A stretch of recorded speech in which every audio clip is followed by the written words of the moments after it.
Josephine Baptiste's hands were shaking. For the first time in 34 years as a labor and delivery nurse, her hands were actually shaking. She sat across from the new hospital administrator, trying to maintain her professional composure, but her eyes kept drifting to his left wrist, to the small crescent-shaped birthmark she had memorized 3 decades ago. The man behind the desk leaned forward, his gray-green eyes studying her with an intensity that made her breath catch. "I know who you are," he said quietly. Josie's heart stopped. "Mr. Holland, I don't know what you mean." "Yes, you do."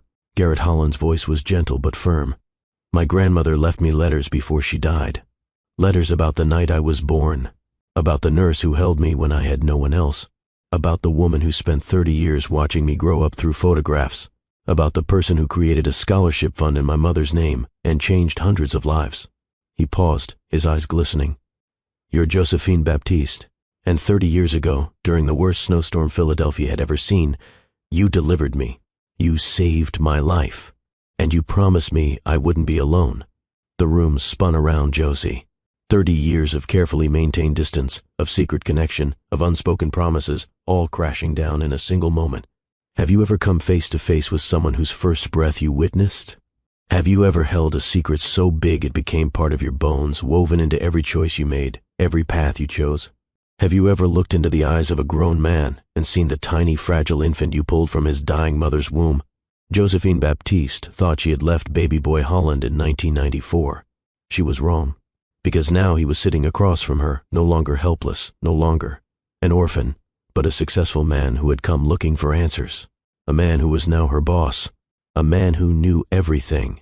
What happened next would prove that some connections transcend time, that some promises echo across decades, and that the smallest acts of love can create legacies that change the world. If you believe in destiny, in the power of kept promises, in the idea that we're all connected in ways we can't see, then stay with me.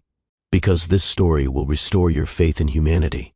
It will make you believe in miracles again, and it might just change the way you see every single person who has ever served you, cared for you, or shown you kindness when you needed it most. Hit that like button right now if you're ready for a story that will stay with you long after this video ends. Drop a comment and tell me, do you believe some people come into our lives for a reason? Because by the time we're done here, you'll have your answer. This is the story of a nurse who made a promise, a baby who became a man, and a secret that connected them across 30 years.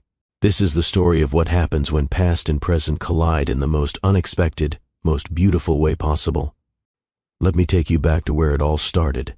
Josephine Baptiste had seen over 3,000 babies enter the world during her 34 years at Mercy Grace Hospital. She remembered very few of their names. The work was sacred, yes, but it was also relentless. Baby after baby, mother after mother, each one a universe of hope and pain and joy and fear. You couldn't hold on to all of them. You'd break under the weight of it. But she remembered every single detail of the night she delivered baby boy Holland. It was a Tuesday morning when the summons came. February in Philadelphia, 2024, exactly 30 years after that night. Josie was finishing up paperwork at the nurses' station on the 2nd floor, the labor and delivery wing she had called home for more than 3 decades. At 58, she was the most senior nurse at Mercy Grace, the one everyone came to with difficult questions, the one mothers requested by name. Miss Baptiste. The young nurse's aide, Tasha, approached with wide eyes. "The new hospital administrator wants to see you. Today, 2 p.m. sharp." Josie looked up from her charts. Her hands, though showing the first signs of arthritis, were still steady, still capable. Still the hands that had caught thousands of babies and held thousands of mothers through their hardest moments. "Did he say what it's about?" she asked. "No, ma'am. But he's been reviewing personnel files all week. People are saying he's cleaning house, getting rid of the old guard to bring in younger staff who'll work for less." Josie allowed herself a small smile. "Baby girl, I've survived 4 hospital administrators, 2 budget crises, and more healthcare reforms than you've had birthdays. I'll survive this too." But the confidence in her voice didn't match the flutter in her chest. Something felt different about this summons. She couldn't name it, but after 34 years of trusting her instincts, she had learned to pay attention when they whispered warnings. At 2 o'clock, Josie rode the elevator to the 5th floor. The administrative wing always felt foreign to her, all polished wood and corporate art. so far removed from the raw, messy, beautiful work of bringing life into the world. She caught her reflection in the elevator's polished doors, silver coils cropped close to her head, scrubs pressed and professional despite a long shift, her name badge slightly worn from decades of use. She looked exactly like what she was, a woman who had dedicated her entire adult life to a singular purpose. The elevator doors opened with a soft chime. Miss Baptiste. The administrator's assistant, a young man with an eager smile, stood from his desk. "You can go right in." Josie knocked once, firmly, and entered. The man behind the desk stood with his back to her, looking out at the Philadelphia skyline. He was tall, well over 6 feet, with broad shoulders that filled out an expensive suit. There was something familiar in his posture, in the way he held himself, but Josie couldn't place it. Then he turned around. The world tilted. "Dr. Washington, we need you." Wait, no, that was a different story, a different time. This was now. This was real. This was the face she had seen only once before, covered in vernix and blood, tiny and perfect and fighting for every breath. "Miss Baptiste." The man extended his hand, his voice warm and professional. "Thank you for coming. I'm Garrett Holland, the new hospital administrator. Please, have a seat." Josie couldn't move. Her eyes tracked over his face with a clinical precision born of 3 decades of observation. The bone structure, the unusual gray-green eyes, the age, exactly right, exactly 30 years. And then her gaze dropped to his left wrist as he gestured toward the chair. The birthmark, crescent moon-shaped, small, distinctive, unmistakable. It was him, baby boy Holland, the infant she had delivered during the worst snowstorm in Philadelphia history. The child she had held for 3 days while the hospital searched for his family. The baby whose first breath she had witnessed, whose dying mother she had honored, whose grandmother had asked her to remain connected across 3 decades of secret correspondence. "Miss Baptiste?" Garrett's voice pulled her back to the present. "Are you all right?" Josie forced her legs to move, forced herself to sit in the chair across from his massive oak desk. "I'm fine. Just a long shift." Garrett settled into his own chair, and Josie noticed the way he moved. Confident, purposeful, so different from the fragile infant she remembered. He opened a folder on his desk, and she saw her own personnel file, thick with 34 years of evaluations and commendations. "I've been reviewing your record," he said, and his eyes met hers.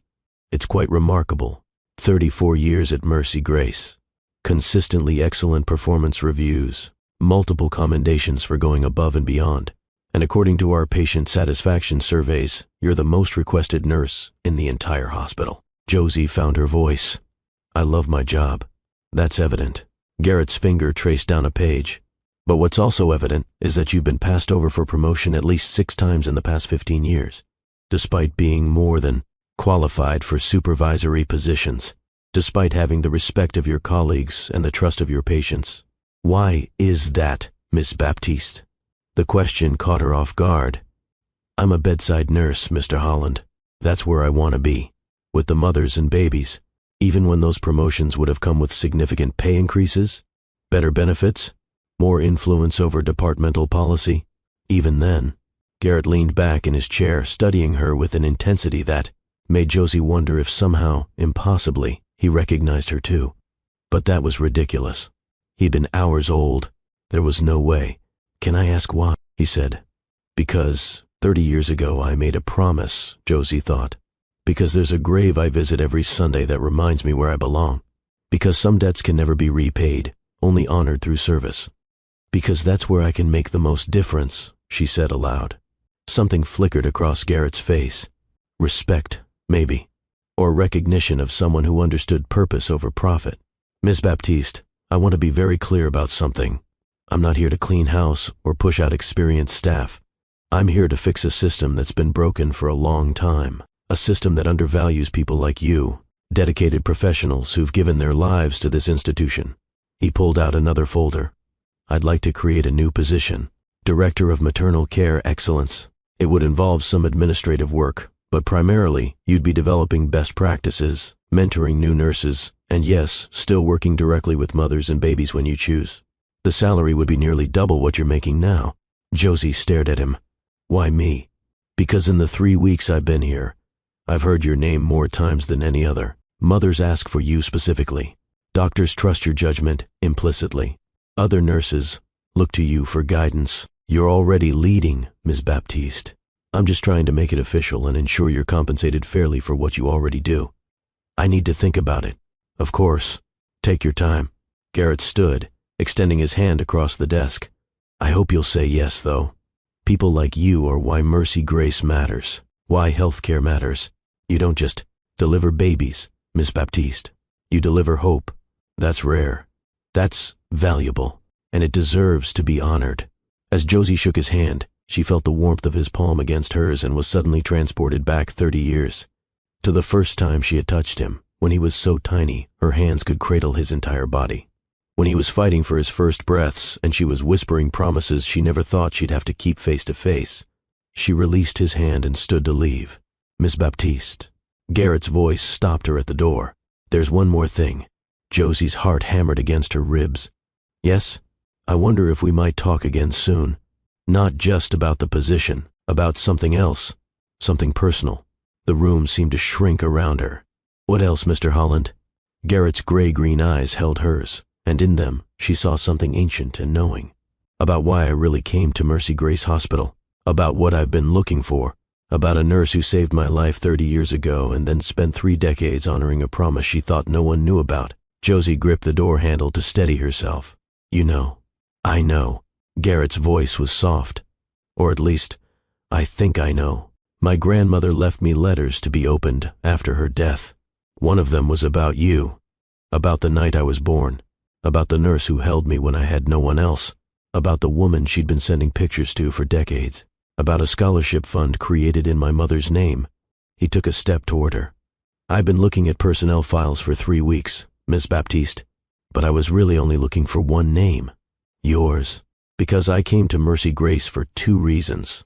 To transform maternal care in this city, yes, but also to find the woman who brought me into this world. The woman who promised me I wouldn't be alone. The woman who kept that promise in ways I'm only beginning to understand. Josie felt tears threatening, but 34 years of professional composure held them back. Why?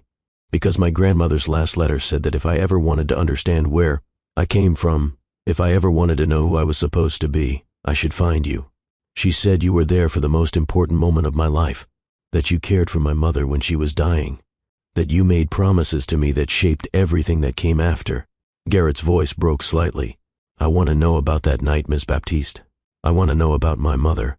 I want to understand the promise you made. And if you'll let me, I want to honor the connection my grandmother built between us. Because for 5 years now since she died, I've been alone, and I think maybe I don't have to be. I think maybe family isn't just about blood. Maybe it's about promises kept and lives honored and people who choose to care when they don't have to. Josie closed her eyes. When she opened them again, she had made a decision. Not here, she said quietly. Not in this office. If we're going to talk about that night, about your mother, about everything, we do it properly. Away from work, away from titles and positions and professional boundaries. Tomorrow? Garrett asked hopefully. Tomorrow. Josie nodded. There's a bench in Rittenhouse Square, near the fountain. 2 o'clock. I'll be there. Josie left the office, walked to the elevator, rode it down to the 2nd floor, made it all the way to the staff bathroom before the tears came. 30 years. 30 years of carrying this secret, of honoring a promise, of watching a baby grow. Into a boy, into a man through photographs sent like messages from another world. And now he knew. Now he wanted to talk. Now he wanted connection. Josie looked at herself in the mirror, saw the silver hair and the lines around her eyes, saw the name badge that read Josephine Baptiste, RN, saw the woman who had chosen service over everything else, over marriage, over her own children, over any conventional definition of family. And she wondered if maybe, just maybe, that choice was about to make sense in a way she had never imagined. That evening, Josie sat in her small apartment in West Philadelphia. It was modest, neat, filled with the comfortable clutter of a long life, lived simply. But in her bedroom closet, hidden on the top shelf behind extra blankets, was a photo album she had kept for 30 years. She pulled it down now, settling into her armchair with a cup of tea going cold beside her. The first photograph was of a 6-month-old baby with a toothless grin. Written on the back in elegant script was a single line. Garrett, 6 months. Growing strong. Thank you. CH. Constance Holland. Josie turned the pages slowly, watching Garrett age. 2 years old, covered in birthday cake. 5 years old, first day of kindergarten with a backpack nearly as big as he was. 10 years old, missing his 2 front teeth, holding a soccer trophy. 16, gangly and awkward in a school uniform. 25, graduating from business school, his face serious and proud. Every milestone, every achievement, sent to her like dispatches from a life she had helped begin but could never be part of. Except she had been part of it, hadn't she? In this strange, secret way. Constance Holland had made sure of that. Every year on Garrett's birthday, a photograph would arrive, and tucked inside the envelope would be a check. A substantial check, with a note that simply said, "For the scholarship fund." The scholarship fund that had been Josie's idea, born from grief and a desperate need to make Bethany Holland's death mean something more than tragedy. Josie's phone buzzed, startling her from her memories. A text from Pearl Watkins, her best friend and the head of obstetrics at Mercy Grace. "Girl, what happened with the new administrator? You okay?" Josie stared at the message, unsure how to answer. How could she explain that her entire world had just shifted on its axis? That the baby she had delivered 30 years ago was now her boss? That he knew about the secret connection? That tomorrow she would tell him about the night his mother died and he was born? "I'm fine," she typed back. "Tell you tomorrow." She set the phone down and returned to the album. The last photograph was from 5 years ago. Garrett at 25, his arm around an elegant older woman with silver hair and kind eyes. Constance Holland, the grandmother who had raised him, the woman who had built a bridge between Josie and Garrett across 3 decades. Constance had died of cancer 6 months after that photo was taken. Josie had attended the funeral, standing in the back of the church, listening to adult Garrett eulogize the woman who had given him everything. His voice had been strong and clear, full of love and grief in equal measure. He had talked about Constance's generosity, her commitment to maternal health causes, her belief that every mother deserved support and every child deserved a chance. He had mentioned a scholarship fund she had been passionate about, the Bethany Holland Scholarship Fund, named for his mother. Josie had left before anyone could notice her tears. Now, sitting in her apartment with the photo album in her lap, she wondered what Constance would think about this moment, about Garrett finding her, about the secret finally being revealed. Had Constance planned this? Had those letters been her final gift, her way of bringing together 2 people who had circled each other for 30 years? Josie closed the album and returned it to its hiding place. Then she made herself dinner, watched the news, went through the motions of a normal evening. But her mind was already in Rittenhouse Square, already sitting on that bench, already preparing to tell a story she had never told anyone in its entirety. The story of February 14th, 1994, the worst snowstorm in Philadelphia history, and the night that changed 2 lives forever. To understand why Josephine Baptiste made the choices she made, why she kept the promise she kept, why she built the life she built, you need to understand that night. You need to know about Bethany Holland, about the baby who refused to give up, about the 3 days that followed, and about the moment when Josie Baptiste made a promise that would define the next 30 years of her life. Let me take you back. February 14th, 1994, Valentine's Day. The snow had started that morning as gentle flakes, the kind that made Philadelphia look like a snow globe, beautiful and harmless. But by afternoon, the Weather Service was calling it a historic storm. By evening, the city was shutting down, roads impassable, businesses closed, people trapped wherever they happened to be. When the storm hit with full force, Mercy Grace Hospital was running on a skeleton crew. Half the staff couldn't make it in through the snow. Those who were already there pulled double shifts, triple shifts, however long it took. Josie Baptiste, 28 years old and in only her 4th year, as a labor and delivery nurse, had been scheduled for the day shift. But when the evening shift couldn't get to the hospital, she stayed. Of course she stayed. That's what you did. Lives depended on you. The labor and delivery ward was quiet. The storm had kept people home. Expectant mothers who weren't in active labor were told to stay put, to call if contractions started, to wait out the storm. So Josie and the other nurses caught up on paperwork, restocked supplies, and watched the snow pile up outside the windows. It was just after 9 o'clock when Dr. Walter Brennan burst through the doors of the nurses' station. "Josie." His face was grim. "We've got an incoming," Car accident victim, approximately 8 months pregnant, critical condition. Josie's training kicked in immediately, overriding the spike of adrenaline. Ete, 5 minutes. Paramedics say it's bad. Mother has severe head trauma, in and out of consciousness. But they're picking up a fetal heartbeat. Strong one. I'll prep trauma bay 1. Josie moved with practiced efficiency, her hands steady despite the urgency. 4 years in, she had seen complicated deliveries, premature births, mothers in distress. But something about this case made her stomach clench with foreboding. A car accident in this storm, severe head trauma, 8 months pregnant and alone in a vehicle. What had this woman been running from? Or running toward? The ambulance arrived in a flurry of snow and flashing lights. Paramedics wheeled in a gurney, and Josie got her first look at the patient.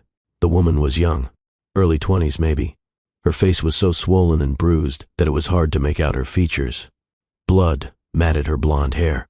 Her body was broken in ways that made Josie's heart sink, but her belly was round and full, and when Josie placed the fetal monitor, she heard it. The strong, steady heartbeat of a baby who was fighting to survive. Jane Doe, one of the paramedics reported, found in a vehicle that had been abandoned in a ditch off Route 76. No ID, no purse, nothing. Car was barely visible in the snow. If the plow driver hadn't spotted it, she'd have frozen to death out there. By the time we arrived, she was in active labor. How long has she been laboring? Dr. Brennan asked. No way to know. Could be hours.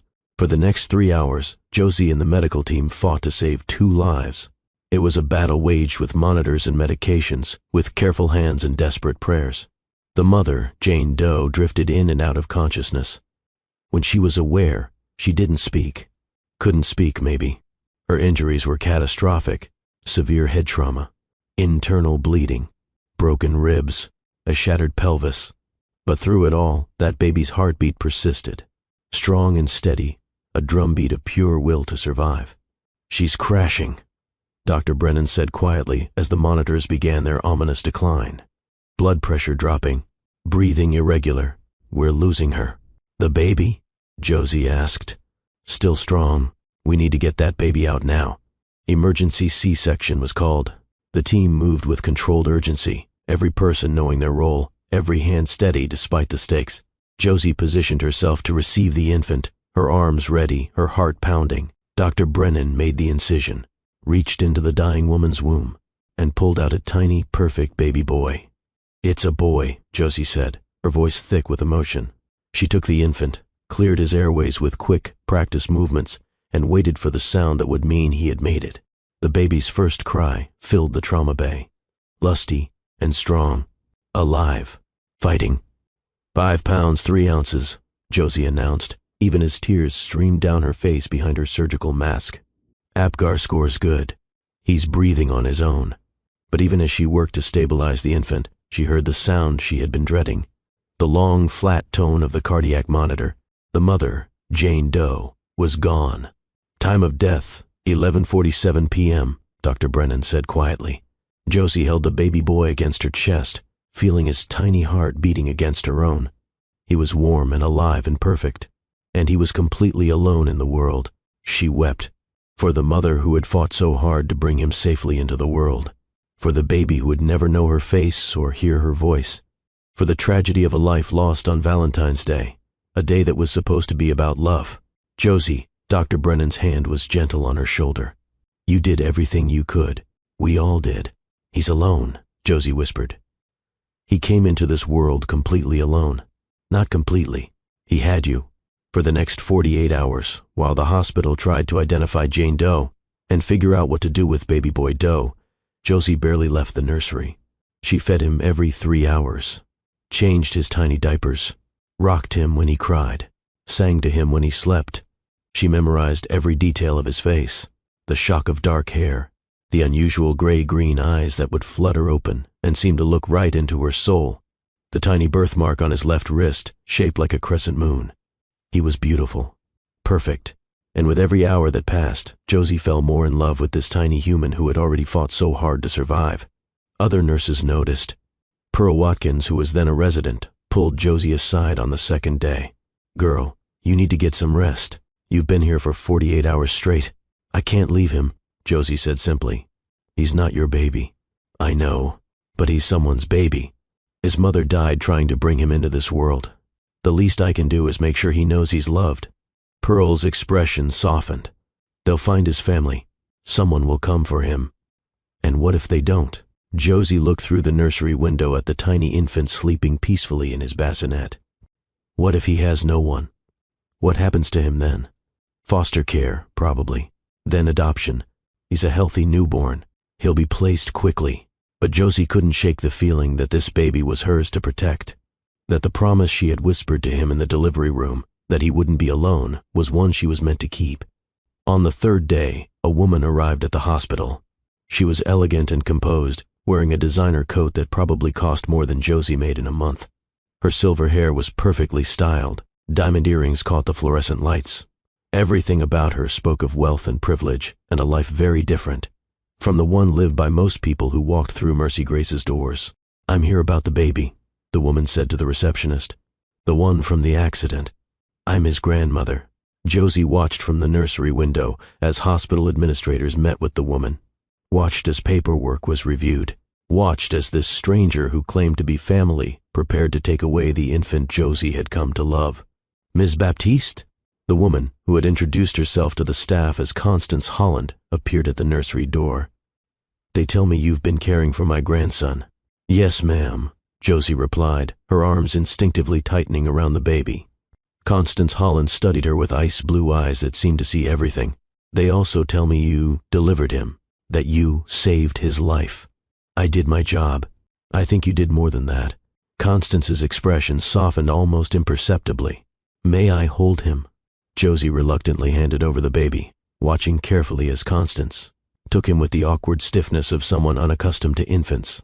The woman looked down at the tiny face, and her composure cracked. Tears filled her eyes.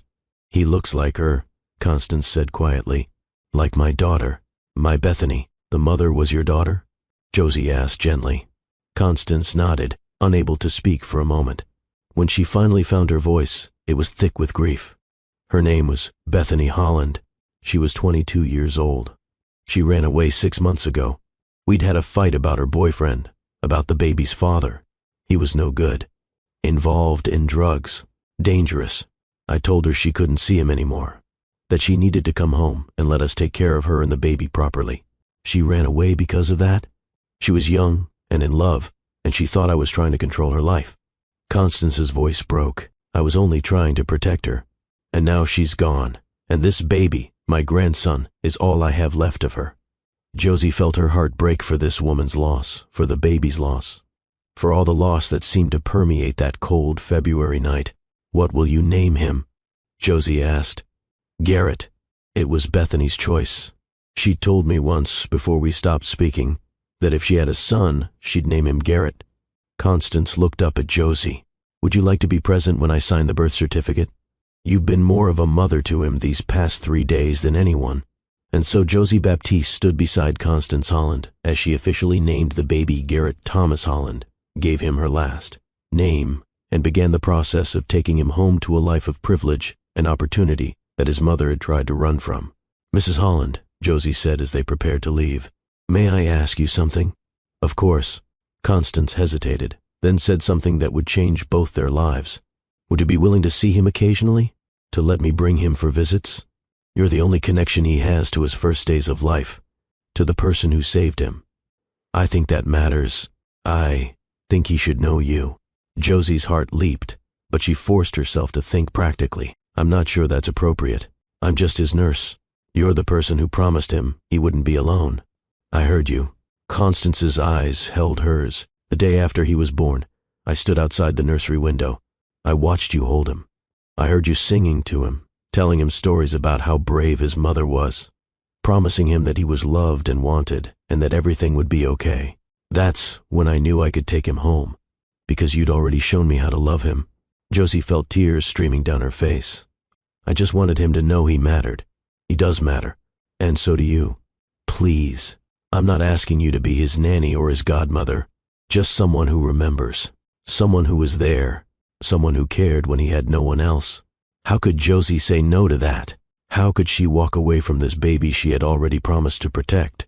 "Okay," she said. "I'll stay connected. However you think is best." Constance smiled, the first real smile Josie had seen from her. "Thank you, Ms. Baptiste. You've given me more than you know." As Constance Holland left Mercy Grace Hospital with baby Garrett bundled against the February cold, Josie stood at the nursery window and watched them go. She had no way of knowing then that this was not an ending but a beginning, that Constance would keep her word in ways more profound than either of them could have imagined, that the promise Josie had made to a newborn would shape the next 30 years of her life. All she knew in that moment was that her arms felt empty, her heart felt bruised, and the world felt a little darker without that baby boy in it. But she had work to do. Other mothers needed her. Other babies waited to be born. So Josie Baptiste did what she always did. She washed her face, straightened her scrubs, and went back to work. She had no idea that 6 weeks later, a photograph would arrive in her mailbox. The first photograph came on April 1st. Josie thought it was a joke at first, some kind of odd prank. The envelope was expensive, cream-colored linen paper with her name and address written in elegant script. No return address. Inside was a single photograph of a 2-month-old baby with gray-green eyes and a toothless grin. On the back, in that same elegant script, were 5 words. Garrett, 2 months. Thank you. CH. Josie stared at that photograph for an hour. She had no idea what to make of it. Why would Constance Holland send her a picture of Garrett? What did it mean? Was this the beginning of the visits Constance had mentioned, or something else entirely? 3 weeks later, another envelope arrived. This time it contained not just a photograph, but also a check, made out to Josephine Baptiste, for $5,000. The memo line read simply, "For the scholarship." What scholarship? Josie called Mercy Grace's administrative office, thinking perhaps there had been some mistake. But the administrator who answered had news that made everything click into place. "Ms. Baptiste, we were just about to contact you. We've received a substantial donation to establish a scholarship fund in the name of Bethany Holland. The donors specify that you should administer it, to help single mothers pursue nursing degrees." Who made the donation? The Constance Holland Foundation. $50,000 to start, with annual contributions to follow. Josie sat down hard in her kitchen chair. Constance Holland had not only remembered her offhand comment about wanting to honor Bethany's memory, she had turned it into reality, created a scholarship fund, made Josie the administrator, given her the resources to help mothers like Bethany, young women who needed a chance, who needed someone to believe in them. That night, Josie sat at her kitchen table and wrote the criteria for the Bethany Holland Scholarship. It would go to single mothers who wanted to pursue nursing degrees, women who were struggling, financially but rich in determination, women who needed not just money but validation, the message that someone believed in them and their dreams. The first recipient was Rochelle Patterson. She was 18 years old with a 6-month-old daughter, working 2 jobs and barely keeping her head above water. But she had applied to nursing school, had been accepted, had no idea how she would pay for it. Josie interviewed her personally. Sitting across from this exhausted, hopeful young woman, Josie saw Bethany, saw what Bethany might have become if she had lived, saw the potential waiting to be unlocked if someone would just offer a hand up instead of a handout. "You're going to do great things, Rochelle," Josie said as she handed over the scholarship award letter. "I believe in you." Rochelle wept. No one had ever said those words to her before. That was 15 years ago. Rochelle Patterson was now a successful nurse at Jefferson Hospital. Her daughter Kennedy was in college. The cycle of poverty had been broken, and it had started with Bethany Holland's death, with Constance Holland's generosity, with Josie Baptiste's commitment to turning tragedy into purpose. Over the next 30 years, the pattern continued. Every few months, a photograph of Garrett would arrive. Josie watched him grow through these frozen moments. 6 months, grinning and happy. 1 year, taking his first steps. 2 years, covered in birthday cake. 5 years, starting kindergarten with a backpack almost bigger than he was. 10 years, holding a soccer trophy and missing his 2 front teeth. Every milestone arrived in her mailbox like a gift, and every year on Garrett's birthday, February 14th, a check would arrive. For the scholarship fund. Always substantial, always with the same simple note. "Thank you."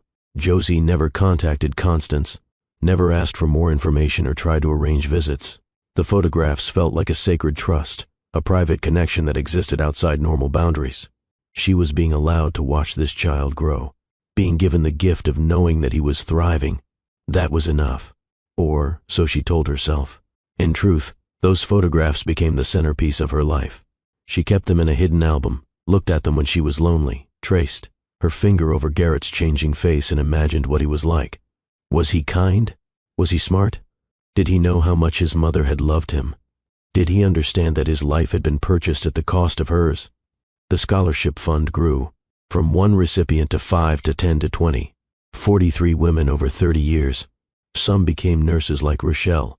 Others finished their degrees and went into other fields. But all of them had been given a chance. All of them had heard the same words Josie had spoken to Rochelle. I believe in you. All of them were Bethany's legacy. Josie's own life remained simple. She never married, never had children of her own. Her colleagues asked sometimes, and she would smile and say she was married to her work. It wasn't quite true, but it wasn't quite false either. She had made a choice, to honor a promise through service, to build a legacy through other people's children, to find meaning not in what she possessed, but in what she gave. She was happy, mostly. There were lonely nights, yes. Moments when she wondered what it would have been like to have a family of her own. But then she would deliver another baby, hold another new mother's hand, write another scholarship check, and the purpose would settle back into her bones. This was her calling. This was enough. 5 years ago, that all shifted. The photograph that arrived showed Garrett at 25, graduation day from business school. He wore a cap and gown and stood next to an elegant older woman. Constance, silver-haired and smiling, her arm around her grandson, pride radiating from every pixel. 3 months later, Josie read Constance Holland's obituary in the Philadelphia Inquirer. Cancer, a brief illness, survived by her grandson, Garrett Thomas Holland. Josie attended the funeral, stood in the back of the church, watched as adult Garrett eulogized the grandmother who had raised him. His voice was strong and clear, full of love and grief. My grandmother taught me that privilege is only meaningful when it's used in service of others, Garrett said. She believed that every mother deserves support and every child deserves a chance. That's why she established the Bethany Holland Scholarship Fund in my mother's name. Over the past 30 years, that fund has helped 43 women pursue nursing degrees. 43 futures changed. 43 families transformed. That's the legacy my grandmother leaves behind. Josie wept silently in the back pew. Constance had never told Garrett about her, had never explained Josie's role in his first days of life. And now she was gone, taking those secrets with her. Or so Josie thought. She left before anyone could notice her, drove home, sat in her apartment surrounded by 3 decades of photographs, and mourned the loss of the only other person who knew the full story of that February night. The photographs stopped coming. No more checks arrived. Josie assumed the connection was severed permanently. She continued running the scholarship fund with her own savings and small donations from grateful recipients. She continued working at Mercy Grace, delivering babies, mentoring young nurses, living her quiet life of service. 5 years passed, and then Garrett Holland walked through her door. Now here we are, Josie thought, sitting in her apartment the night before their meeting. Full circle. The baby I delivered is my boss. The secret I kept is known. The promise I made is about to be tested in ways I never imagined. She pulled out the photo album one more time, looked at baby Garrett's face, traced her finger over the image of his crescent moon birthmark. Tomorrow she would tell him everything, about that snowy night, about his mother's bravery, about Constance's wisdom, about the promise that had shaped her entire adult life. Tomorrow the secret would become a story, and Josie had no idea what would happen next.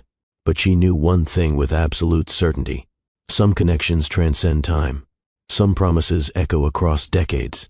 And some acts of love, small and quiet, and made in the darkness of a winter night, can change the world in ways you'll never fully see, until suddenly, miraculously, you do. Are you still with me? Because this is where the story takes a turn that will prove to you that every small act of kindness matters, that every promise kept creates ripples you cannot measure. That family isn't always about blood. Sometimes it's about showing up. Sometimes it's about keeping your word. Sometimes it's about love that doesn't ask for anything in return. Hit that subscribe button for Love and Twilights with Dr. Phillips right now, because you're going to want to see where this goes. You're going to want to know what happens when Josie and Garrett sit down tomorrow, when she tells him the whole truth, when he asks the questions he's been carrying for 30 years. Drop a comment and tell me, what promise have you kept that changed your life? What small act of kindness did you offer that turned into something bigger than you imagined? Share your story. Let's build a community of people who understand that we're all connected, that our actions matter, that love, real love, is about service and sacrifice and showing up even when no one's watching. Because that's what Josephine Baptiste did. She showed up. For 30 years, she showed up. And now, finally, she's about to understand why. The next day arrived cold and bright. Josie dressed carefully, choosing civilian clothes instead of her usual scrubs. A simple sweater and slacks, small gold earrings, the pearl necklace her mother had given her decades ago. She looked at herself in the mirror and barely recognized the woman staring back. When had she gotten so old? When had the silver completely overtaken the black in her hair? But her eyes were the same, still clear, still seeing, still carrying 3 decades of memories. At 1:45, Josie left her apartment and walked to Rittenhouse Square. The park was beautiful in late February, still holding on to winter but beginning to dream of spring. She found the bench near the fountain, the one she had specified, and sat down to wait. Garrett arrived exactly at 2 o'clock. He had changed from his administrative suit into jeans and a sweater, looking younger, more vulnerable. He carried 2 paper cups of coffee. "I wasn't sure how you'd take it," he said, handing her one. "So I got cream and sugar on the side. Black is fine. Thank you." They sat in silence for a moment, 2 people connected by history but separated by everything else. Age, race, class, experience. Strangers who were also intimately known to each other. "Thank you for meeting me," Garrett said finally. "I know this is strange, probably uncomfortable, maybe even unwanted." "It's not unwanted," Josie said quietly. "Just unexpected. I never thought you'd know about me, about any of it. My grandmother was very intentional about what she told me and what she didn't." Garrett stared at his coffee cup. "Growing up, I knew the basic facts. My mother died giving birth to me. My grandmother raised me. My father was not in the picture and wasn't worth discussing. That was it. The whole story in 3 sentences. When did that change? When my grandmother got sick. She knew she was dying. She had about 3 months from diagnosis to the end. And during that time, she wrote letters. Dozens of them. Instructions for her estate, advice for my future, memories she wanted preserved." He looked up at Josie. 3 of those letters were about you. 3. The first one told me your name. Josephine Baptiste, the nurse who delivered me at Mercy Grace Hospital during a snowstorm. The woman who cared for me for 3 days before my grandmother could claim me. The person who promised me I wouldn't be alone. What did the second letter say? That she had been sending you photographs of me for 30 years. That you had created a scholarship fund in my mother's name. That every year she donated money to that fund as a way of thanking you for saving my life and honoring my mother's memory. Garrett's voice grew thick with emotion. The third letter was different. It was instructions. She said that if I ever wanted to understand where I came from, if I ever wanted to know who I was supposed to be, I should find you. She said you were there for the most important moment of my life, that you saw something in my mother worth honoring, that the way you kept your promise to me should teach me how to live my own life. Josie felt tears streaming down her face. I had no idea she felt that way. She also said something else, that she had been selfish keeping us apart, that she had wanted to protect me from complicated emotions and questions she didn't know how to answer, but that you deserved to know the man I became, and I deserved to know the woman who brought me into the world. That's why you came to Mercy Grace." Garrett nodded.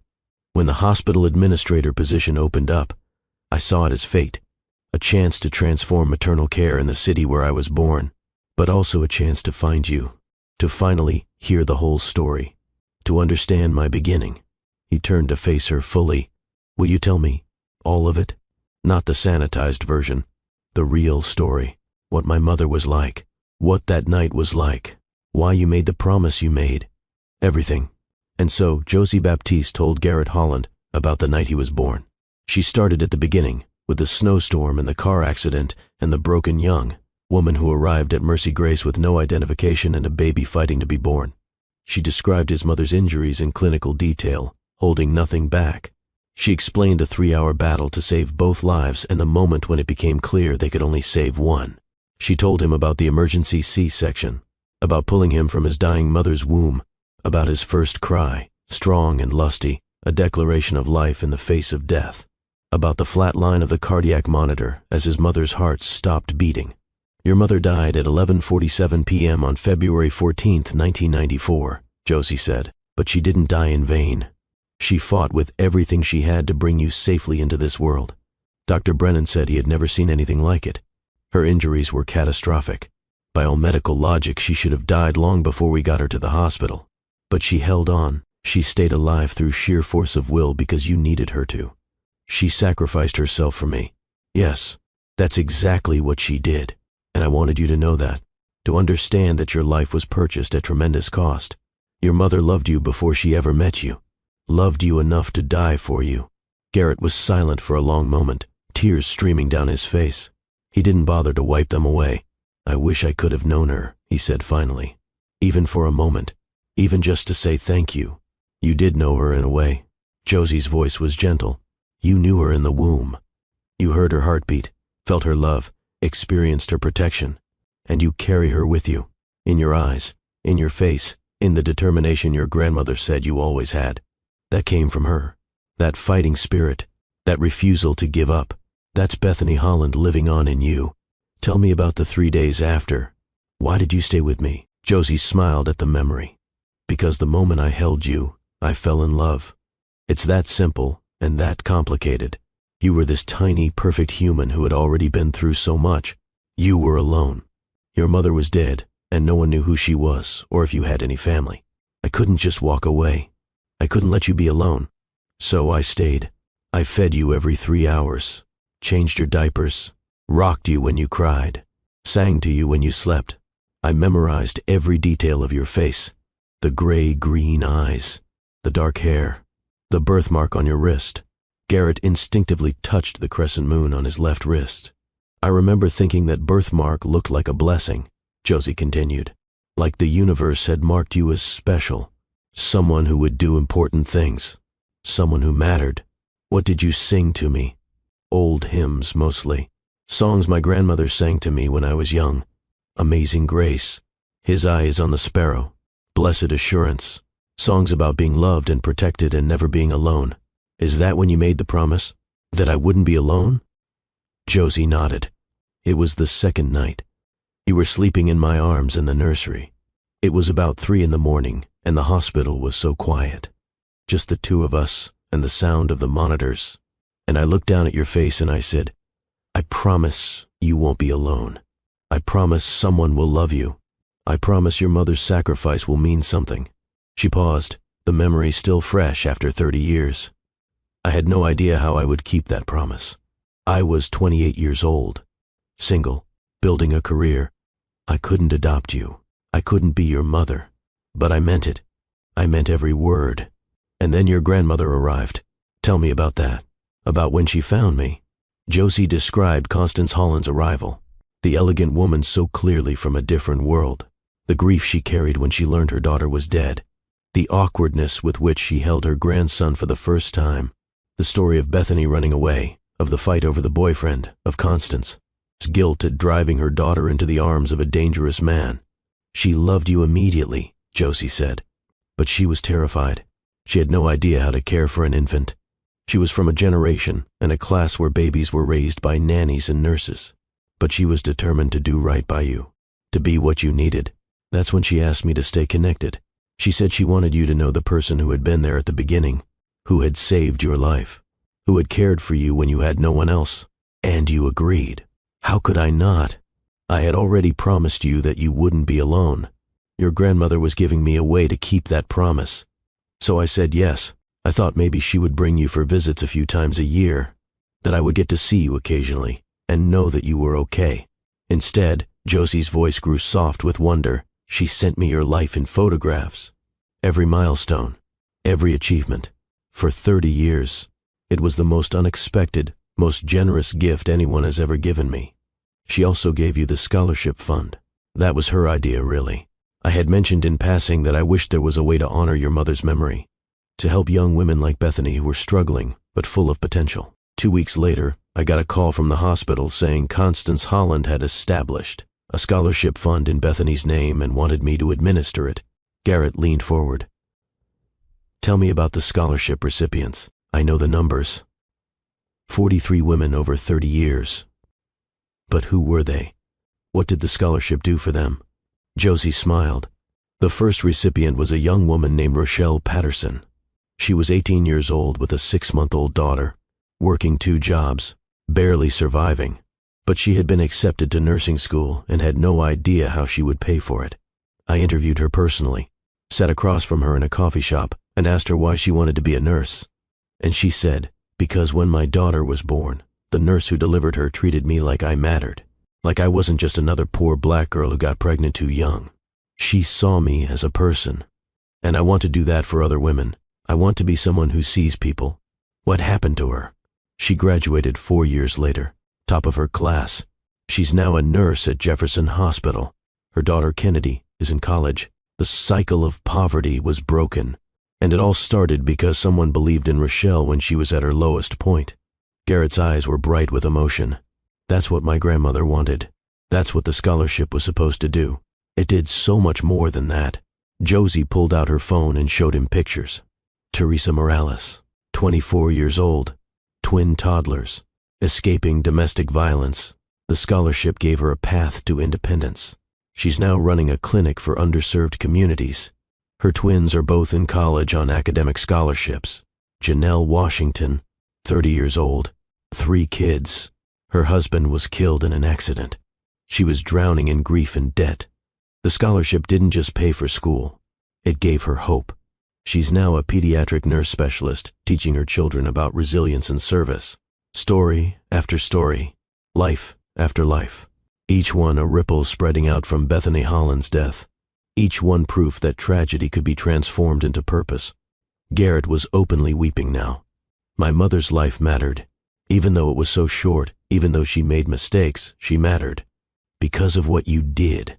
Because of what my grandmother did. Because of this. Your mother's life mattered because she brought you into the world, Josie said firmly. Everything else is just us trying to honor that sacrifice. Trying to make sure her death meant something more than tragedy. They sat in silence for a while, watching people walk through the park. Parents with strollers, elderly couples holding hands, students studying on benches, life continuing all around them, everyone carrying their own stories, their own connections, their own invisible threads linking them to the past. Can I ask you something personal? Garrett said finally. Of course. Why didn't you ever get married? Have children of your own? You clearly would have been an incredible mother. Josie considered the question. It wasn't the first time someone had asked, but it was the first time the answer felt fully formed. I made a choice, she said slowly. Maybe not consciously at first, but over time it became clear. I chose to honor my promise to you through service. To be a mother to thousands of babies instead of 1 or 2 of my own. To build a family through the scholarship recipients and the mothers I helped and the nurses I mentored. Was it lonely sometimes? Yes. Did I wonder what I was missing? Absolutely. But every time I delivered a baby, every time I helped a young mother believe in herself, every time I saw one of the scholarship recipients graduate, I felt fulfilled in a way I don't think conventional motherhood could have given me. She looked at Garrett. And I got to watch you grow up. Through photographs, yes, but I saw you. I knew you. I was proud of you. In my own strange way, I was part of your life. That felt like enough. It was more than enough, Garrett said. It was everything. And now I want to make sure you know that. I want to honor what you've done. I want to expand the scholarship fund, triple the funding, partner with nursing schools across the state, help hundreds more mothers. But I want you to lead it. Will you? Josie felt her breath catch. Garrett, that's incredibly generous, but I'm 58 years old. I should be thinking about retirement, not taking on new responsibilities. Who better to lead it than the woman who's been doing it for 30 years? Who better to mentor the next generation of nurses than someone with your experience in your heart? Please, Josie, let me do this. Let me honor you the way you've honored my mother. Before Josie could answer, her phone buzzed. She glanced at the screen and her face went pale. What's wrong? Garrett asked. It's the hospital. Multiple vehicle collision. Pregnant women involved.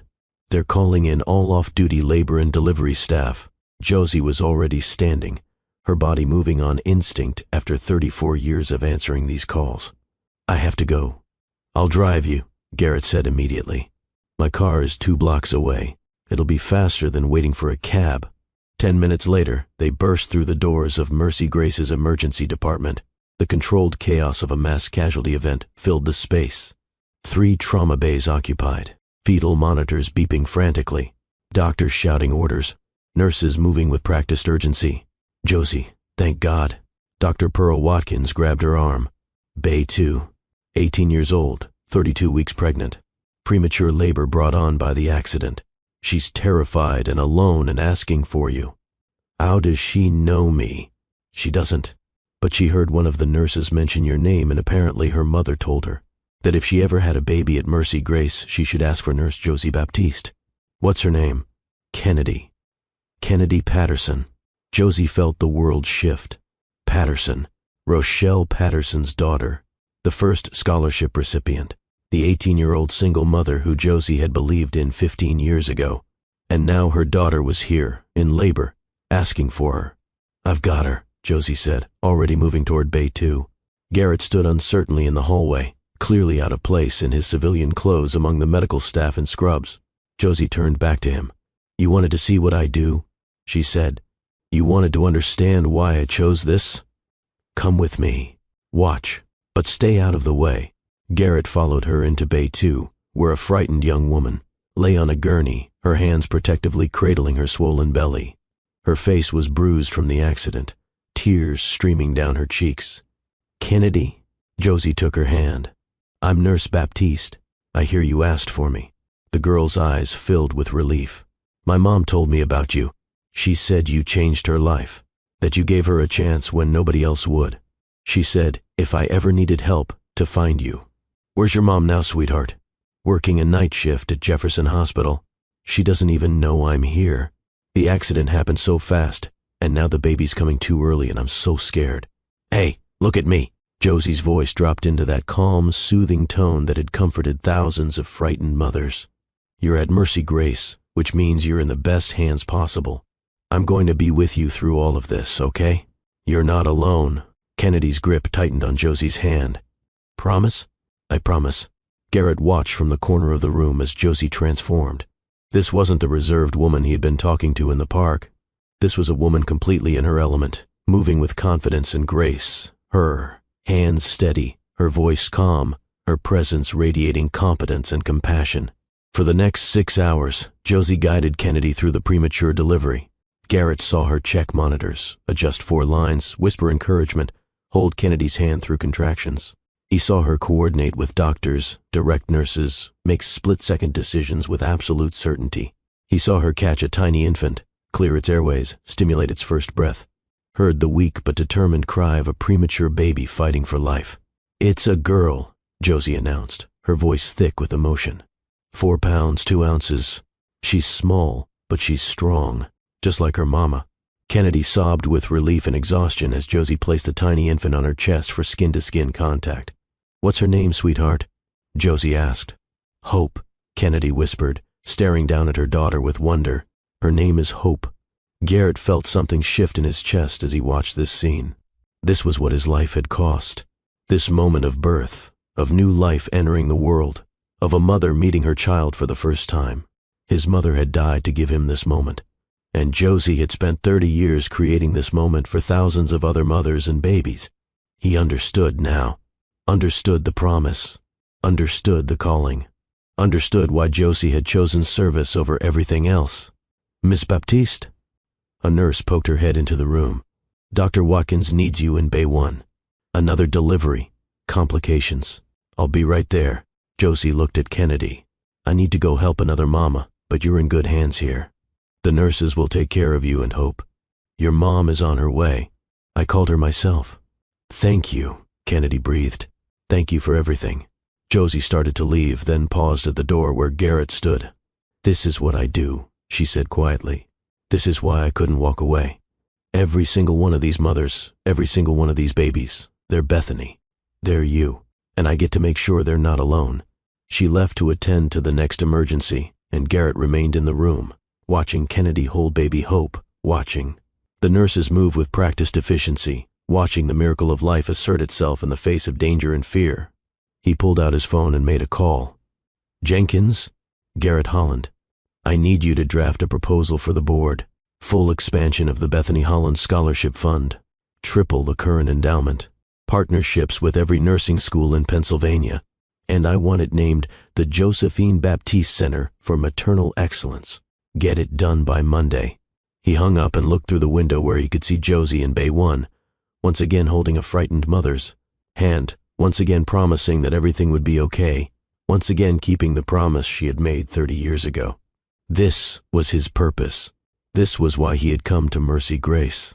Not just to find the woman who had saved him, but to honor her service, to amplify her impact, to make sure that what she had built over 30 years would continue for 30 more, for 300 more, forever. Several hours later, after both deliveries were complete and both mothers and babies were stable, Josie found Garrett in the hospital cafeteria, drinking bad coffee and looking shell-shocked.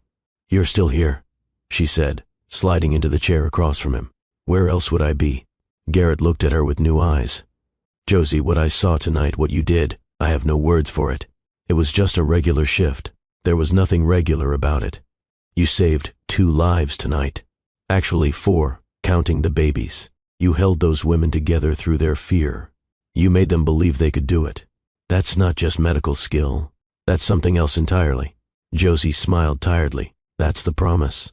That's what I've been trying to tell you. Every mother I help, I'm keeping the promise I made to you, that you wouldn't be alone, that you'd be loved, that your mother's sacrifice would mean something." She reached across the table and took his hand. "And every time I deliver a baby, I think about that snowy February night, about your mother fighting to bring you into this world, about you crying for the first time, about the miracle of new life. And I'm grateful. Grateful that I was there. Grateful that I got to be part of your story. Grateful that your grandmother let me stay connected. I'm the one who's grateful," Garrett said. "And I'm going to spend the rest of my life making sure other people know what you've done, what you continue to do." Over the next few weeks, Garrett worked with hospital administration to create the proposal for the expanded scholarship fund.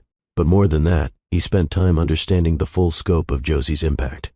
He interviewed scholarship recipients, talked to mothers she had delivered, spoke with nurses she had mentored.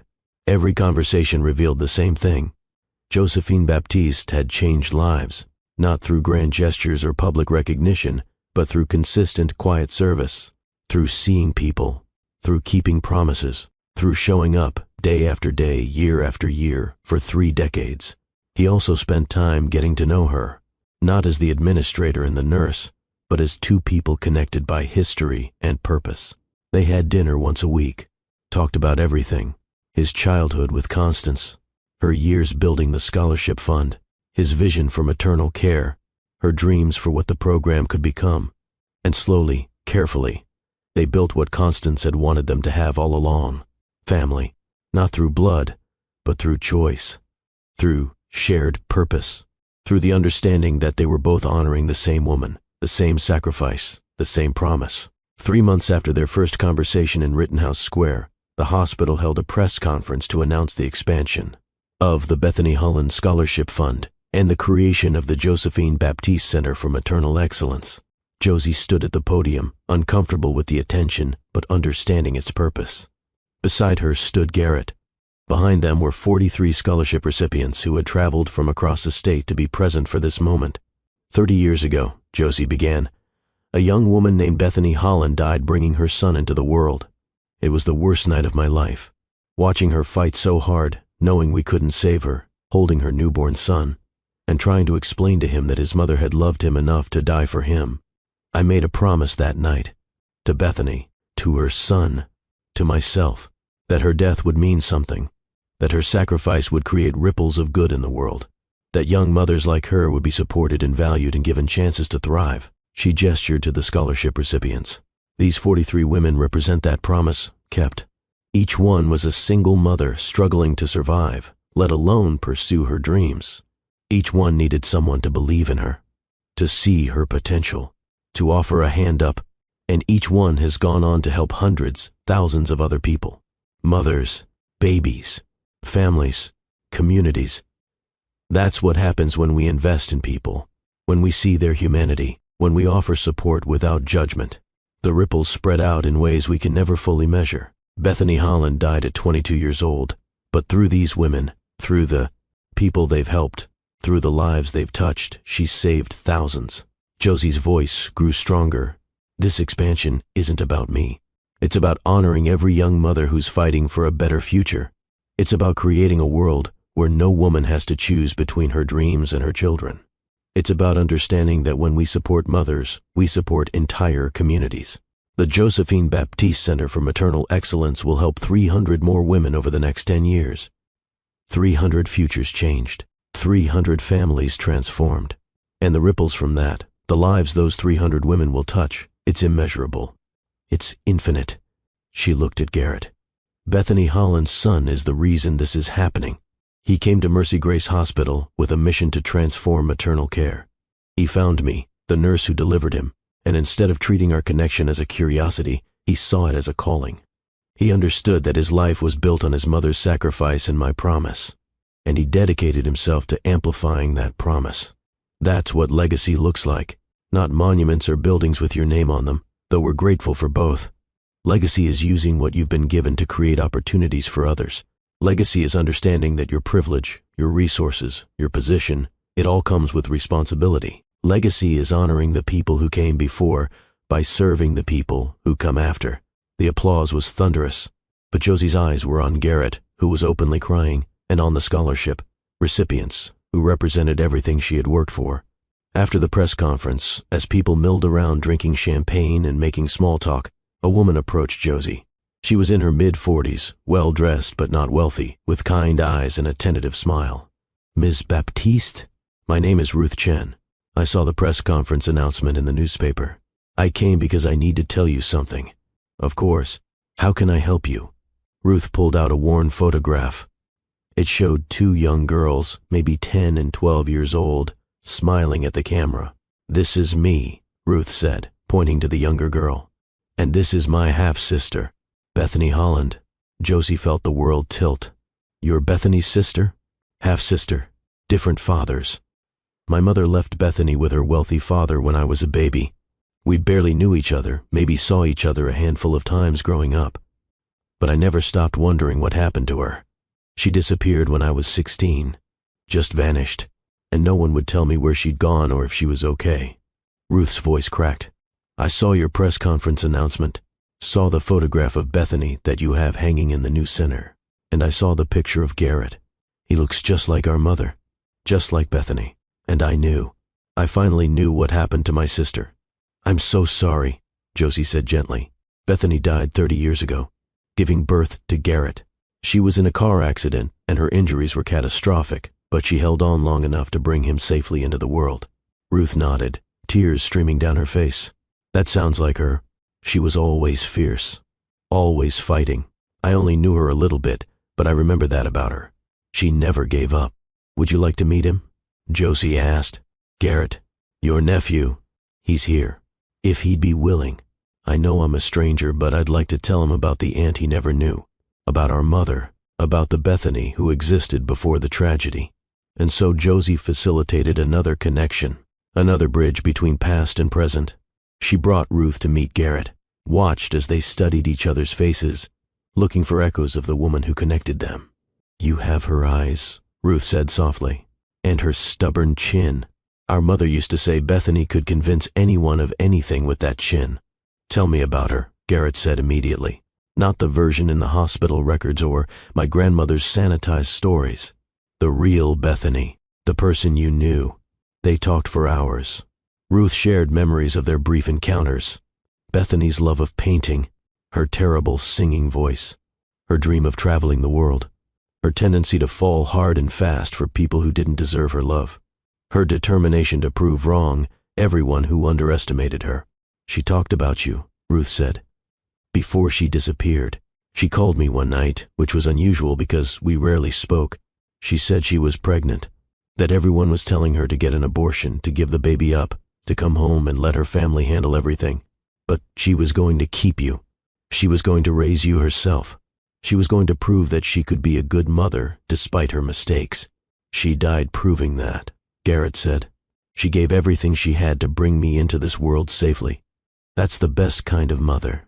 Ruth stayed in Philadelphia for a week. During that time, she and Garrett built a relationship. She and Josie became friends, and together, the three of them visited Bethany's grave for the first time as a family. The headstone was simple: Bethany Holland, 1972 to 1994. Beloved daughter and mother. I wish I'd known her better, Ruth said, laying flowers on the grave. I wish we'd had the chance to really be sisters. You're honoring her now, Josie said, by being here, by sharing her memory, by helping Garrett understand where he came from. She would be so proud of you, Ruth told Garrett. Look at what you've become. Look at what you're doing. You're helping mothers just like her. Mothers who are struggling and scared and need someone to believe in them. That's exactly what she would have wanted. Over the following months, Ruth became part of their unconventional family. She helped with the scholarship fund, using her background in nonprofit management to expand its reach. She shared stories and photographs of Bethany that filled in gaps in Garrett's understanding of his mother. She and Josie became collaborators and friends, two women connected by their love for a young mother they had each known in different ways. The Josephine Baptiste Center for Maternal Excellence opened 6 months later, an entire renovated wing of Mercy Grace Hospital dedicated to supporting mothers and babies. State-of-the-art delivery rooms, comfortable recovery suites, spaces for new mothers to learn infant care, offices for lactation consultants and social workers and counselors, and at the center of it all, Josie's new office, spacious and filled with light. On the wall hung the only known photograph of Bethany Holland, young and vibrant and beautiful, her hand resting on her pregnant belly. This is yours, Garrett had said when he gave her the photograph. My grandmother left it for me, with a note saying it should hang in a place of honor. I can't think of anywhere more appropriate than here, in the center that bears her name, in the office of the woman who spent 3 decades honoring her memory. Josie hung that photograph where she would see it every day, a reminder of why she did this work, who she did it for, the unbreakable connection between past and present. The ribbon-cutting ceremony drew hundreds of people, politicians and hospital board members and former patients. But the moment that mattered most to Josie came afterward, when she stood in her office with the people who had become her family. Garrett and his fiancée Kennedy. Yes, the same Kennedy from that accident night. Their friendship had blossomed into love over the months following baby Hope's birth. They were planning a spring wedding. Ruth, who had relocated to Philadelphia to be closer to her nephew and to work full-time on the scholarship fund. Rochelle Patterson, Kennedy's mother, the first scholarship recipient, who had come full circle. Pearl Watkins, Josie's best friend and colleague of 30 years, and representatives from all 43 scholarship recipients, women, whose lives had been changed by Bethany's legacy and Josie's promise. This is what family looks like, Josie said, looking around the room. Not always connected by blood, but always connected by purpose, by love freely given and gratefully received, by promises kept and sacrifices honored. She looked at the photograph of Bethany on the wall. 30 years ago, I held your son and promised him he wouldn't be alone. I had no idea how to keep that promise. I just knew I had to try. And now look at this. Look at what your life, short as it was, has created. Hundreds of women helped. Thousands of families changed. A center dedicated to making sure no mother has to face her struggles alone. This is your legacy, Bethany. This is what your sacrifice built. Garrett put his arm around Josie. And this is your legacy too. Everything you've done, every mother you've helped, every promise you've kept, it ripples out forever. If you're still with me, if this story has touched your heart, I need you to do something right now. I need you to think about the Josephines in your life, the people who serve quietly, who keep their promises, who show up day after day without recognition or reward, the nurses and teachers and social workers and caregivers who make the world better through small, consistent acts of love. And I need you to honor them. Tell them you see them. Tell them their work matters. Tell them they're not invisible. Share this video with someone who needs to know that service matters. That promises kept across decades create legacies that change the world. That family isn't always about blood. Sometimes it's about showing up. Sometimes it's about keeping your word. Sometimes it's about love that asks for nothing in return. Subscribe to Love and Twilights with Dr. Phillips for more stories that will restore your faith in humanity. Stories about people who choose service over status, compassion over convenience, purpose over profit. And drop a comment telling me about someone in your life who's like Josie. Someone who serves without recognition. Someone who keeps promises no one else knows about. Someone who makes the world better through quiet, consistent love. Tag them. Let them know they're seen. Because people like Josephine Baptiste need to know their sacrifice isn't invisible. Their service isn't forgotten. Their promises matter. 5 years later, Josephine Baptiste retired from active nursing at 63. But retirement for Josie didn't mean stopping. It meant shifting. She continued running the scholarship fund, now operating in 6 states and having helped over 300 women. She served on the board of Mercy Grace Hospital. She taught seminars to nursing students about patient-centered care. But mostly, she spent time with her family. Garrett and Kennedy had married in a beautiful spring ceremony where Josie stood beside them as family. Not quite mother of the groom, not quite honored guest, but something more meaningful than either. The person who had connected them, the keeper of their origin stories. A year after the wedding, Kennedy gave birth to twin girls. They named them Bethany and Grace. Bethany, for the grandmother they would never meet. Grace, for the mercy that had brought their father into the world and their mother into their family. The twins were now 7 years old, brilliant and beautiful, with Garrett's gray-green eyes and Kennedy's warm smile. They called Josie Grandma, and she loved them with a fierceness that surprised her. These were the grandchildren she never thought she'd have, connected to her not by blood, but by promises kept and lives honored. "Grandma Josie, can we see the pictures again?" 7-year-old Bethany pulled on Josie's sleeve one Sunday afternoon. The pictures of Daddy when he was a baby. Josie settled into her rocking chair on the porch of her small house, the twins climbing into her lap. She pulled out her phone, scrolling to the digitized versions of the photographs Constance had sent over the years. "That's Daddy," Grace squealed, pointing at a picture of baby Garrett. "He's so tiny." He was, Josie confirmed. Just 5 pounds, 3 ounces when he was born.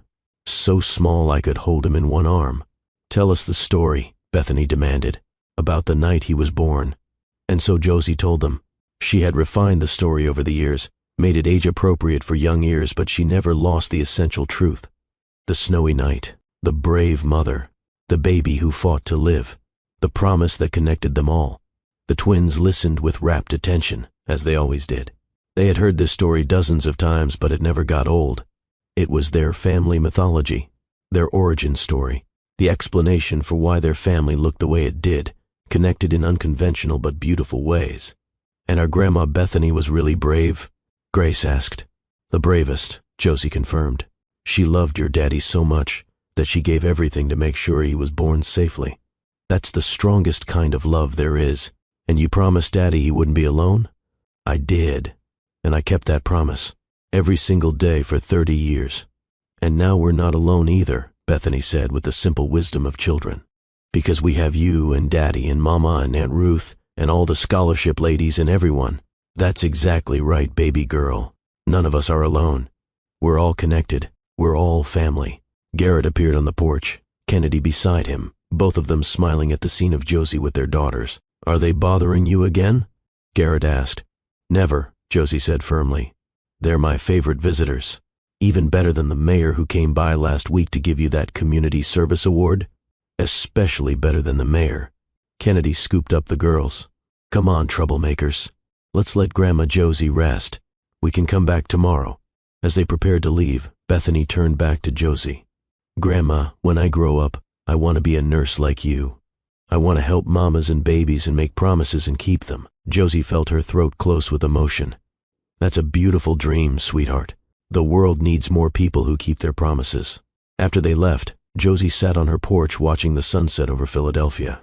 She thought about the path her life had taken, the choice she had made 34 years ago to dedicate herself to service, the promotions she had turned down, the conventional family she had never built, the loneliness she had sometimes felt, and she thought about what she had gained. Thousands of babies delivered safely, hundreds of mothers supported through their hardest moments, 300 scholarship recipients whose lives had been transformed, a center bearing her name that would continue the work long after she was gone. And this unconventional, beautiful family, Garrett, who had gone from the infant she delivered to the man who honored her service. Kennedy, who had connected to Josie through her mother's scholarship and was now raising the next generation to value service. The twins, who carried Bethany's name and Grace forward. Ruth, who had found her sister's legacy and chosen to be part of building on it. Her phone rang. The ringtone told her it was Ruth. "Josie, I just got an application for the scholarship fund that I think you should see personally. Single mother of a newborn, working 3 jobs, wants to be a nurse because the woman who delivered her baby made her feel like she mattered. What's her name? Destiny Williams. She's 19. And Josie, the nurse who delivered her baby and inspired her, that was you, 3 years ago. She remembers you specifically." Josie smiled. "Send me her information. I'll interview her myself next week. You're supposed to be retired. I'm retired from delivering babies. I'm not retired from keeping promises." After hanging up, Josie sat in the gathering darkness and thought about Destiny Williams. Another young mother who needed a chance. Another ripple spreading out from that February night 30 years ago. Another opportunity to keep the promise she had made to baby Garrett and to herself. Some people thought retirement meant stopping. For Josie, it meant finally having the time and resources to do the work she was called, to do without the constraints of hospital schedules and administrative obligations. The scholarship fund had taken on a life of its own. 300 recipients, and counting, each one helping dozens or hundreds more people. Nurses in hospitals and clinics and schools and community centers across 6 states, each one carrying forward the message that had been given to them. You matter, your dreams are valid, someone believes in you, and each one connected, whether they knew it or not, to a young woman named Bethany Holland, who had died 30 years ago on Valentine's Day, fighting to bring her son into the world. The next Sunday, Josie's unconventional family gathered at Bethany, as grave as they did every year on what would have been her birthday. Bethany Holland would have been 53 years old. Instead, she was forever 22, frozen in time, but her impact growing exponentially with each passing year. "I wish I'd known her," young Bethany said seriously, laying flowers on her namesake's headstone. "You do know her," Garrett replied, kneeling beside his daughter. "Every time you paint a picture or show kindness to someone who's struggling or stand up for what's right, you know her. Because those were the things she valued, the things she fought for. And she lives in all of us," Josie added. "In your father, who became everything she dreamed he would be. In me, because honoring her changed my entire life's direction. In every woman who received a scholarship in her name and went on to help other mothers and babies. Bethany's life was short, but its impact is infinite." Ruth placed her own flowers on the grave. "I barely knew my sister, but I know this. She would be so proud of what her death created. Not because she died, but because people chose to honor her life by serving others. That's the best kind of legacy." They stood together in silence for a moment, this family built not on blood but on promises kept and love freely given. Garrett and Kennedy and their twin daughters. Josie, who had delivered Garrett and mentored Kennedy and now loved the twins as her own grandchildren. Ruth, who had found her sister's memory and chosen to honor it through service. That evening, as Josie sat on her porch with a cup of tea, Garrett and Kennedy stopped by. The twins were with Kennedy's mother for the evening, giving the adults a rare moment of quiet conversation. "There's something we want to ask you," Kennedy said, settling into the chair beside Josie. "What's that, sweetheart?" "Garrett and I have been talking. We want to expand the maternal care model we've built at Mercy Grace, take it to other cities, create a network of centers that prioritize supporting mothers holistically, not just medically. Scholarship funds and parenting classes and mental health support and career counseling. Everything a mother needs to thrive, not just survive." "That sounds wonderful," Josie said. "We want you to be the founding director," Garrett added. "Not day-to-day operations, you're supposed to be retired, but the vision, the philosophy, the training for staff. We want the Josephine Baptiste model of care to be the standard across the entire network." Josie stared at them. "I'm 63 years old, and you have wisdom that can't be taught in medical school," Kennedy said. "You have a way of seeing people, of making them feel valued, that every healthcare provider should learn. Please, Josie, let us amplify what you've built. Let your legacy extend beyond Philadelphia." Josie thought about the thousands of mothers she had helped over 34 years, about the promise she had made to baby Garrett, about Bethany Holland's sacrifice and Constance Holland's generosity. about the 300 scholarship recipients and the ripples they were creating. She thought about Destiny Williams, the 19-year-old she would interview next week, who needed someone to believe in her. She thought about all the mothers who would come after Destiny, all the babies who would be born into this world needing the same promise Josie had made 30 years ago. You're not alone. You're loved. You matter. Okay, she said. I'll do it. But only if we expand the scholarship fund too. A maternal care center in every city with a Bethany Holland Scholarship Fund attached to it. Supporting mothers to become healthcare providers themselves. Creating a pipeline of nurses who understand what it means to serve.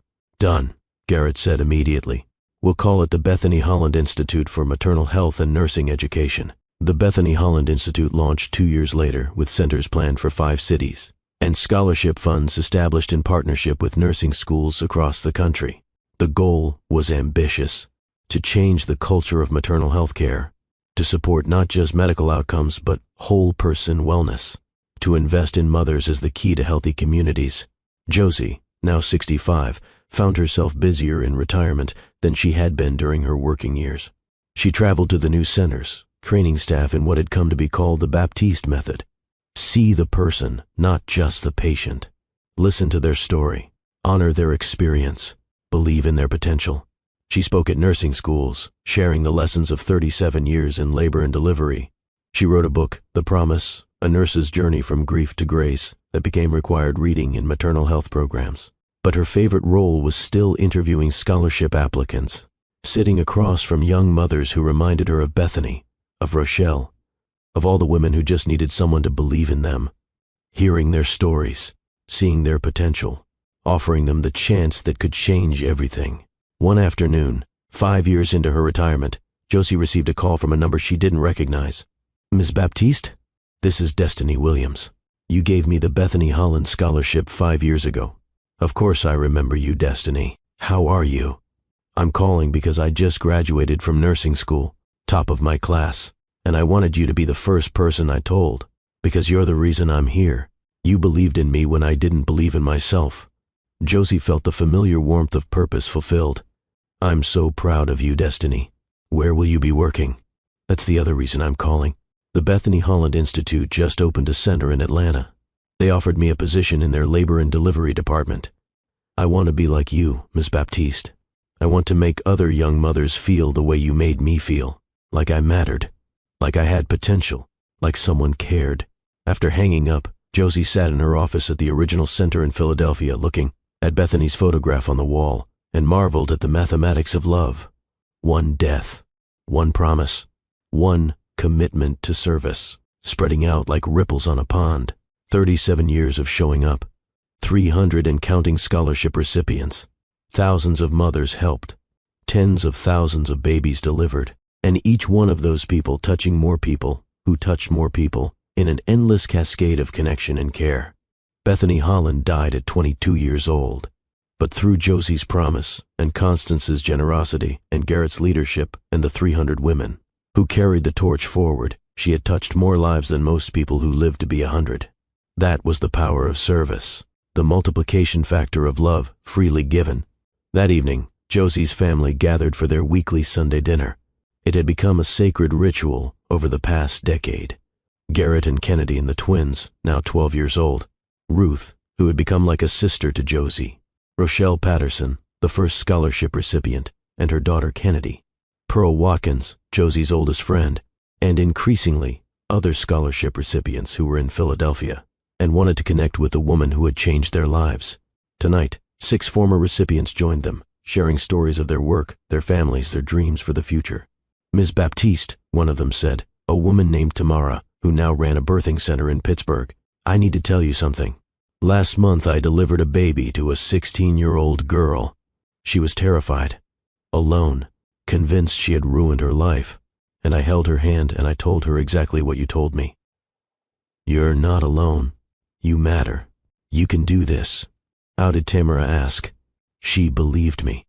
And after the delivery, she asked me how I became a nurse. So I told her about the scholarship fund, about you, about Bethany Holland, and she said she wants to apply when her baby is old enough for daycare. She wants to become a nurse too.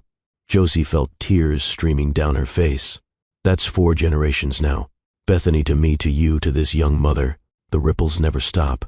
They never will, Garrett said. That's the point. That's what we're building. A legacy that perpetuates itself. Every person we help goes on to help others. It's infinite. As dinner wound down and people began to leave, young Bethany approached Josie with a serious expression on her face. Grandma Josie, I need to tell you something. What is it, sweetheart? I've been thinking about the story, about my namesake, about the promise you made to Daddy, about everything. And I've made a decision. What decision? When I grow up, I'm not just going to be a nurse. I'm going to expand the Bethany Holland Institute. I'm going to make sure every city has a maternal care center and a scholarship fund. I'm going to carry on what you started. Josie pulled her granddaughter into a hug, overcome with emotion. You're 12 years old. You have plenty of time to figure out what you want to do. Bethany pulled back, her gray-green eyes, so like her father's, so like her namesake's, fierce with determination. I already know. This is my family's purpose, and I want to be part of it.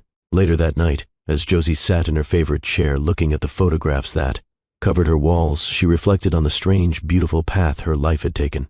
She had never married, never had biological children, never built the conventional family that society told her she should want. But look at what she had instead. A family built through service and promise-keeping and love freely given. Garrett, the infant she had delivered, now a son in every way that mattered.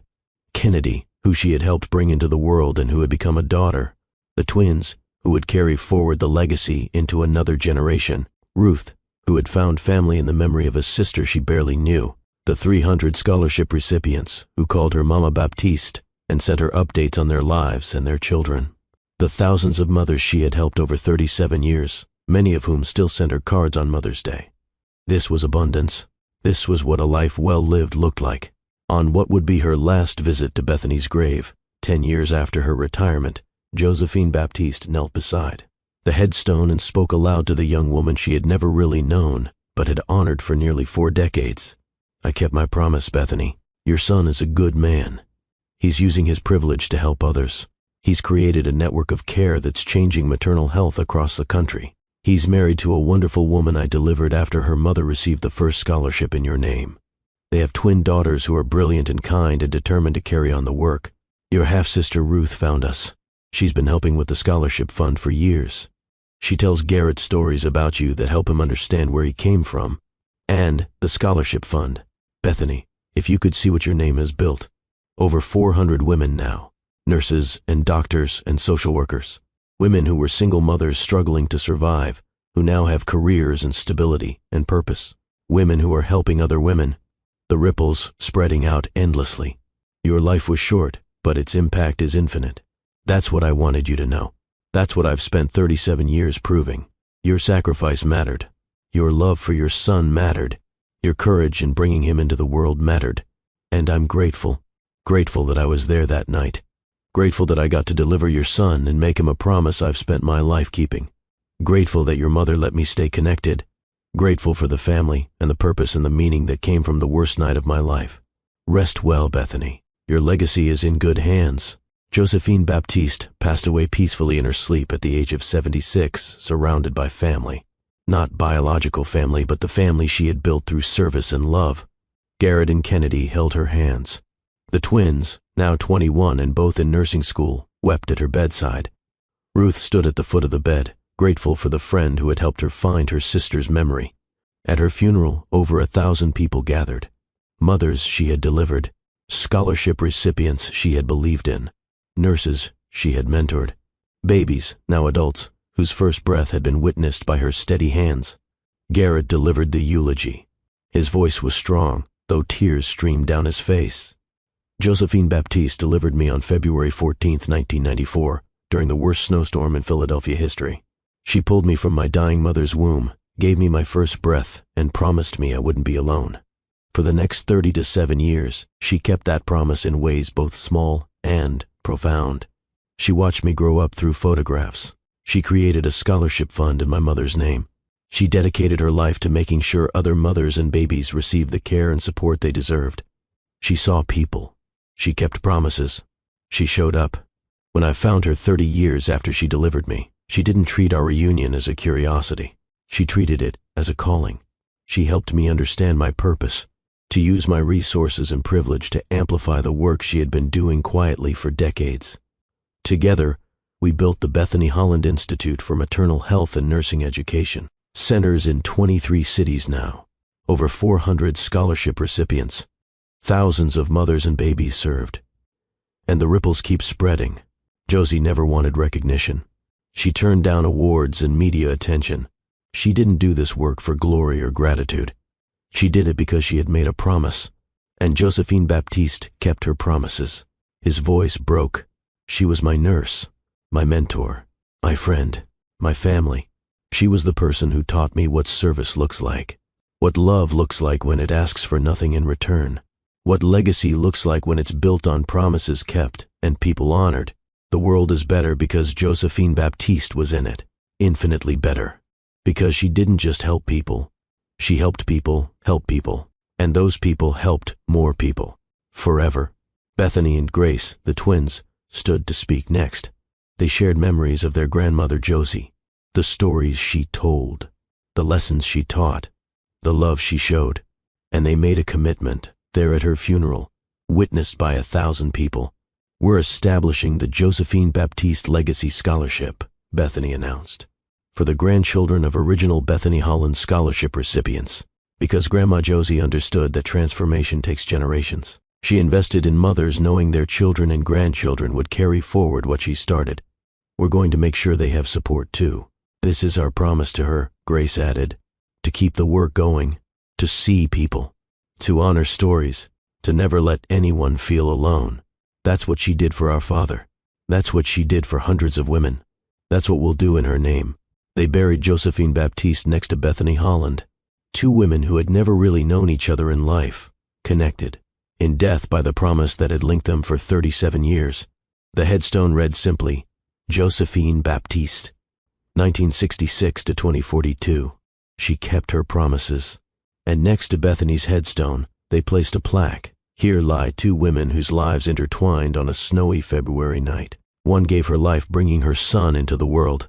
The other dedicated her life to honoring that sacrifice. Together, they changed thousands of lives. Their legacy continues.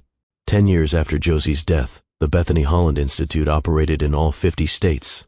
The scholarship fund had helped over 2,000 women. Garrett, now in his 50s, had stepped back from day-to-day operations to focus on policy work, advocating for federal support for maternal health initiatives. His daughters, Bethany and Grace, both became nurses as they had promised. Bethany specialized in labor and delivery, following directly in Josie's footsteps. Grace became a nurse educator, training the next generation in the Baptiste method of patient-centered care. And Kennedy, who had started as a teenage mother in crisis, now served as the executive director of the entire Bethany Holland Institute, overseeing a budget of hundreds of millions of dollars and a staff of thousands. The ripples continued. Scholarship recipients had children who became nurses, who had children who became advocates, on in an endless cascade of service inspired by one promise made on one February night. At the 20-year anniversary celebration of the Bethany Holland Institute, they unveiled a statue in the courtyard of the original Philadelphia Center. It depicted a nurse holding a newborn, the infant's tiny hand wrapped around her finger. The plaque read, "The Promise, in honor of Josephine Baptiste and all who serve." Grace, now 31 and herself a mother of two, stood before the crowd gathered for the unveiling. My grandmother Josie used to say that we're all connected by invisible threads. The people we help go on to help others. The promises we keep ripple out forever. The small acts of love we offer in dark moments create legacies we can never fully measure. This institute, these scholarships, this network of care, it all started with one nurse making one promise to one baby on one terrible, beautiful night. She promised he wouldn't be alone, and she kept that promise not just for him, but for thousands. That's what service looks like. Not grand gestures or public recognition, but showing up day after day, year after year, keeping your word, seeing people, honoring their stories, believing in their potential. She looked directly at the camera broadcasting the event. If you're watching this, you have a choice. You can go through life focused only on your own success, your own comfort, your own family, or you can understand that we're all connected, that your service to others ripples out in ways you'll never see. that the promises you keep today create legacies that last for generations. Be like Josie. See people. Keep your promises. Show up. The world needs more of that kind of love. And so the story of Josephine Baptiste and Bethany Holland and Garrett and all the lives they touched became part of the larger story of how we care for each other, how we honor sacrifice, how we keep promises across decades and generations. It became proof that one person choosing service over status, compassion over convenience, purpose over profit can change the world. Not through grand gestures, through small, consistent acts of love, through promises kept, through showing up forever. If this story has touched you, if you believe in the power of kept promises and the ripple effects of love, then do something right now. Share this video. Let someone in your life know they matter. Honor the people who serve quietly, the nurses and teachers and caregivers and social workers who make the world better without recognition. Subscribe to Love and Twilights with Dr. Phillips for stories that remind you what really matters in life, for narratives that celebrate service and sacrifice and the invisible threads connecting us all. Comment below with the name of someone who's like Josie, someone who keeps promises, someone who serves without recognition, someone who makes the world better through small, consistent acts of love. Let them know they're seen, because that's what Josephine Baptiste taught us, that seeing people matters, that honoring their stories matters, that keeping promises matters every single day, every single person, every single moment. It all matters. The babies we deliver into the world deliver us too, into purpose, into meaning, into the kind of love that transforms everything it touches. That's the real miracle, and it's available to all of us, if we choose it, if we show up, if we keep our promises, just like Josie did. For 37 years, one baby at a time, one promise at a time, one life at a time, forever.